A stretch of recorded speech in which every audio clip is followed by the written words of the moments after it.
These pamphlets were especially popular among the middling and upper literate classes, who deemed their reading material to be perfectly respectable fare. Semi-literate and illiterate fans of true crime enjoyed the drama of broadside ballads in single-sheet publications, in which tales of true crime were written in the form of songs set to popular tunes.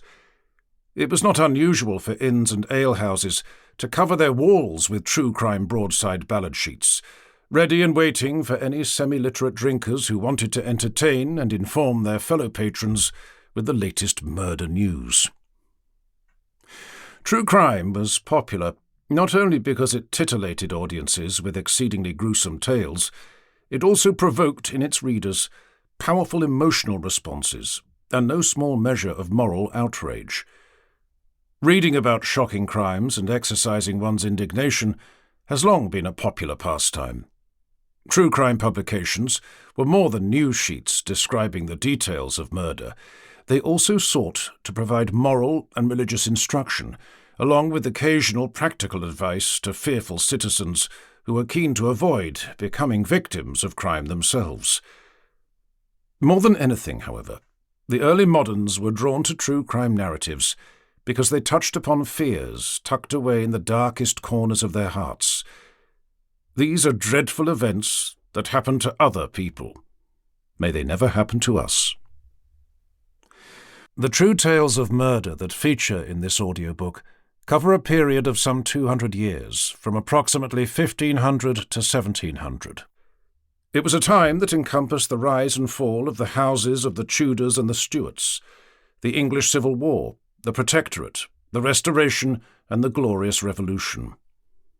England split from Rome, and the country was torn asunder by the Protestant Reformation and Counter-Reformation. Medieval superstitions began to wane, and secular knowledge flourished through movements such as the Renaissance, the Enlightenment, and the Scientific Revolution. Through these centuries, countless wars were waged, plagues ebbed and flowed, the countryside was transformed by enclosure, and cities and urban populations grew exponentially. The lives of individual men and women were shaped, sometimes irrevocably so, by the significant events of their time. Yet first and foremost, this is an audiobook that is interested in the personal, human experiences of everyday people as they confronted death in its most extreme, violent, and tragic forms.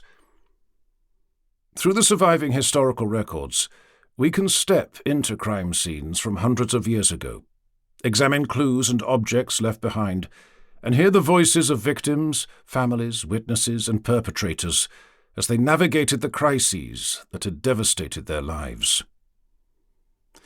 As an ex-police officer, I found the experience of exploring historical records of crime and murder to be strangely familiar. In my old profession, I often stood upon the threshold of scenes of sudden, violent, and unnatural deaths.